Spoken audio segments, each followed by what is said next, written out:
5 children, as well as grandmother of increasingly more over the succeeding years, wanted finally, desperately, to nail down the real facts of the case.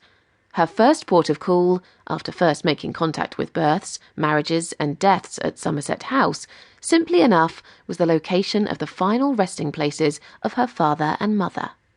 To Mrs. Holly D. from the Governor of H.M. Prison, Oxford, 10th of September, 1973. Dear Madam, thank you for your letter of 9th of September. It is confirmed that a George Arthur Bailey was executed and buried at this prison. As regards your mother, I am unable to assist you. I advise you to write to the Registrar of Births and Deaths, Somerset House, London, WC2, to find out the date of death and the parish in which she was buried, and using this information to write to the vicar of the parish concerned for information regarding the location of the grave. 2 days later, the Governor of Oxford Prison wrote again to Holly in response to a note the day before asking if she could visit the grave. Thank you for your letter of 11th of September. I am sorry that it is not possible to allow visits to graves in the prison. I hope you are successful in tracing your mother's grave. Whether she was pointed in the right direction by Somerset House, one doesn't know.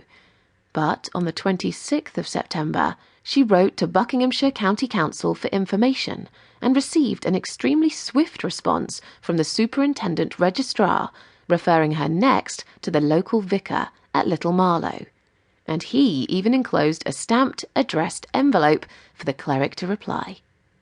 On the 11th of October, she received the following from Reverend John Crawford, curate of St. John the Baptist, Little Marlow. Thank you for your letter. The number of your mother's grave in Little Marlow Cemetery is number 256. Burial on the 6th of October, 1920. The numbers are all lost or misplaced, so it would be hard to locate, but it is in the oldest part facing the chapel door. Wishing you every blessing in the future.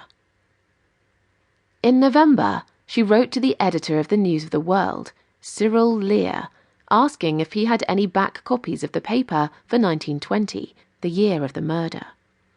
Her approach to the paper specifically may have been to do with the possibility that the anonymous tip-off about her parentage had originated from that now defunct Sunday newspaper.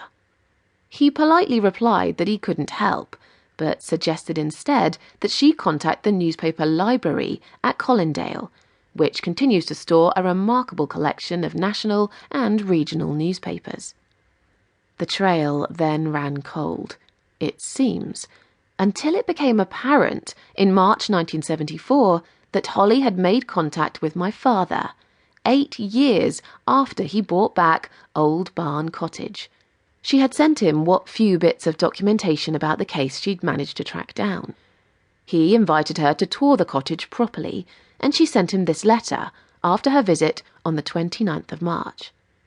We were very pleased to meet you, and thank you for your kindness in letting us look over the cottage. I felt no sadness. I was 3 years old, 2 days after my mother was buried. I always wanted to know where my mother was buried. As you can see, I only found out last year. My father's mother brought me up. I was brought up to believe that it was meant to be a triple suicide, but my father lost his nerve, and it was only my mother that died. I know he was hung at Oxford Prison. I accepted that. My grandmother died when I was nearly 17 years old. I was left to make my own life. When I received my mother's death certificate last year, I knew there was more than I had been told. When I wrote away to the London Library and received the papers, I was shattered.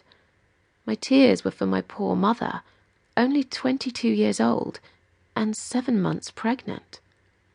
Holly then concluded her letter by also thanking my father for his offer to her of a job looking after the cottage. But my husband's job has a pension at the end of his retirement. But I will certainly keep a lookout for someone for you. This came as a huge and somewhat unsettling surprise to me. My father had never told me of this in his lifetime. He died in 1997, aged 86, and I hadn't seen the reference until I started researching this book. This was the same year I had moved.